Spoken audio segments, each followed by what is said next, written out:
shows. Available everywhere podcasts. Hello everyone and welcome back into the GSMC Dead Ball Sports Podcast, brought to you as always by the GSMC Sports Network. And for our fourth segment of today's show, we transition to the world of college basketball. A really volatile show here. Haven't stuck with one sport specifically throughout the entirety of the show, but that is the beauty and chaos of the months of February and March, especially in terms of college basketball. And now, in terms of the Big East, I feel like this is a conference that is doing more with less. If you look at the profile of all the teams in the Big East, chances are you're saying this is the weakest conference in terms of top-level talent. Even in terms of the ACC, where it looks like Duke will just be the top championship contender from that specific conference. The Big East is way more balanced, I would say, than most of the conferences. Because of that, there's a lot of infighting here. And I really don't necessarily know who's going to win this conference tournament, and that could lead to this league potentially having a bid stealer. But looking at how the Big East profiles headed into the tournament, I still think that there are going to be a lot of teams considered to be locks over the next coming weeks. And I feel like now that the landscape is starting to change, that a couple of these teams who are considered to have work to do, as ESPN puts it, could fall down a little bit. And so I just feel like the depth of this conference is ultimately what's going to hurt it in terms of certain teams in the work to do category. Because right now I'm looking at this and there's only one work to do team left. And that could be the case as more and more of these teams face off against each other in the coming weeks and duke it out in terms of infighting. And so even though out of all the leagues, they're the ones with the most locks right now, in my opinion, I still feel that if you're the Big East, you're slowly going down the pecking order in terms of basketball conferences, in terms of depth, in terms of watchability, potentially even. Because this conference to me, and I get it, sometimes people like the evenness of a conference like the Big East. But ultimately, I just feel like that evenness does not profile well to March Madness. And that's why I feel not many Big East teams this year will be equipped to make deep runs. Excuse me. Without further ado, let's get into this bubble watch here. And there really isn't necessarily much to talk about outside of these top teams, because ESPN has a lot of these teams locked in already, especially a team like Marquette, who has a lot of depth and experience tied to it.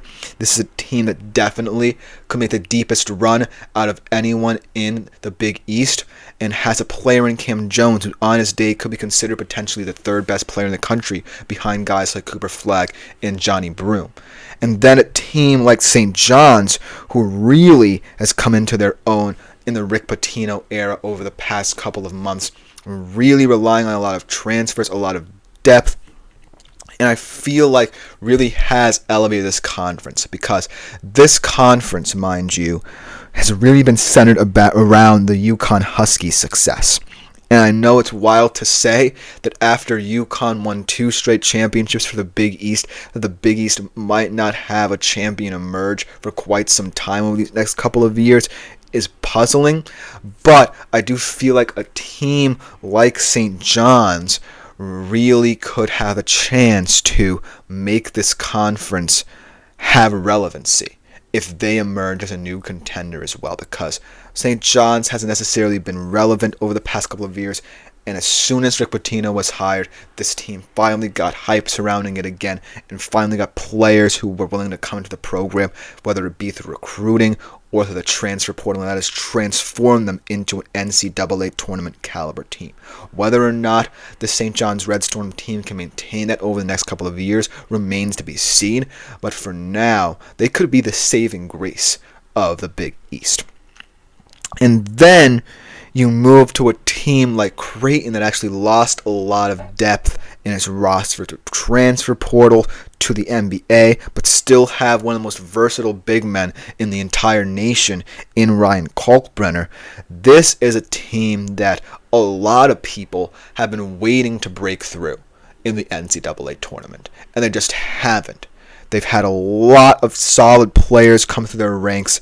Baylor Shireman, Arthur Kaluma, who's now with Texas, Trey Alexander, but they haven't been able to break through. So can Ryan Kalkbrenner, in his final season, as potentially the focal point of the past couple of years for Creighton, finally give them a shot at a Final Four run? And last but not least, we have to talk with this UConn Huskies team.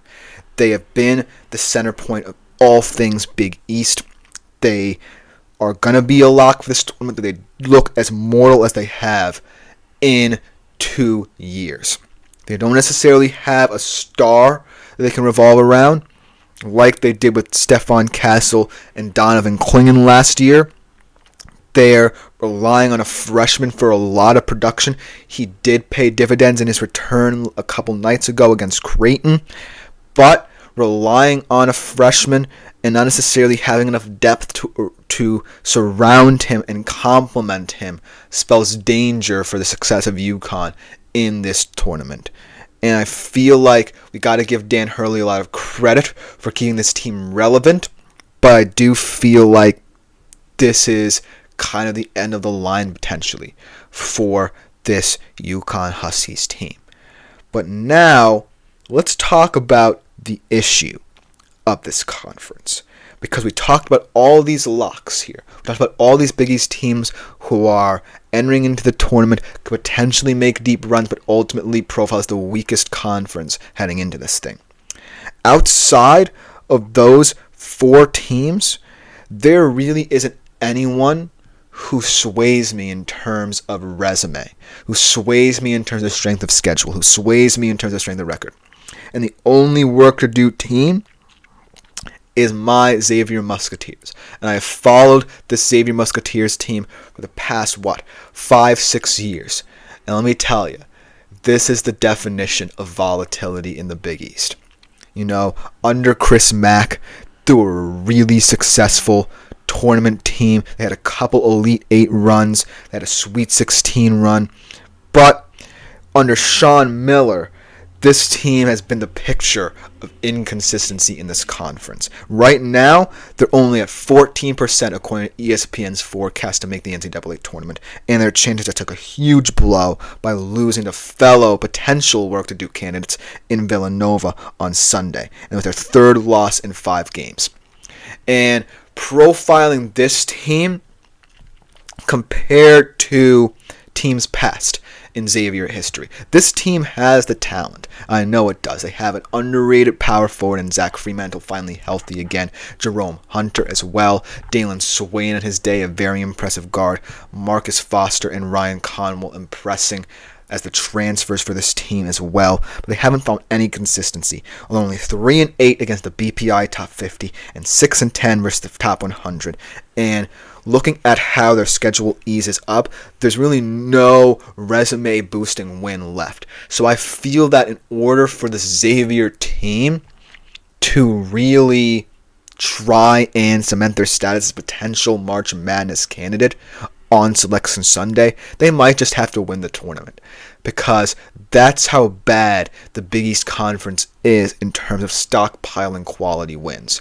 And Xavier actually does have wins over Marquette and UConn this season because of the bad losses and because no one outside of those top 4 teams in this conference are helping each other out in terms of making this conference as competitive as possible and top-heavy as possible. That Xavier, with those quality wins, sit at 14-10, staring down the barrel of being one of the first 4 teams out or left out of the tournament entirely. So that's what makes this Big East Conference so frustrating in terms of its profile. But then let's talk about some teams that are on the outside looking in, because a lot of them you'd expected to see better things out of. Especially a team like Villanova with a lot of experience on this roster. Eric Dixon, Jordan Longino now getting up there in age. They bring in a guy in Wooga Poplar who's been one of the most underrated players in the country over the past couple of years. But really disappointing in terms of their competitiveness. Because remember, this Villanova team about a decade ago, one of the best in the country. But now, life under Kyle Neptune, who I know everything about as a Fordham student and as a former assistant basketball coach there, it's very tough now in a Big East that's getting way too top heavy for these teams to compete. And then a team, like Georgetown, right? Obviously, not necessarily a team who competes very well in the Big East, but always looks better in the conference tournament. They have an intriguing prospect at the center position in Thomas Sorber, who looks pretty decent, but ultimately, like I said, this Big East tournament profile in terms of the bubble watch is not looking good, because I feel like if one of these teams, anyone outside of Marquette, St. John's, Creighton, and UConn, wins the Big East tournament, that's the only way, in my opinion, the Big East will have any relevancy on Selection Sunday outside of the top 4 teams who seemingly are going to be locks.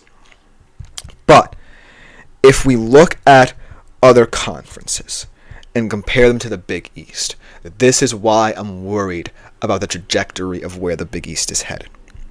Even with the ACC, you got the SEC, who really only have LSU and South Carolina eliminated from the playoff picture, or the picture for March Madness, and the Big Ten, who probably are going to put the most teams into the tournament. You have the ACC, who, while definitely are comparably top-heavy to you, have a team in Duke who are profiling like a national title contender and are going to get a lot of coverage throughout the tournament. And then the Big Ten, one of the most balanced conferences in the country, who can themselves produce a lot of Final Four candidates as well. So if you are the Big East, you feel like you need to hedge your bets on those 4 teams in terms of making runs in this tournament. But outside of that, you might want a bid steal in your midst. You might want a Xavier or Villanova to re-enter the picture, because I feel like with being one of the smaller conferences in the college basketball landscape, with being very top-heavy, you don't have much room for error if the Big East.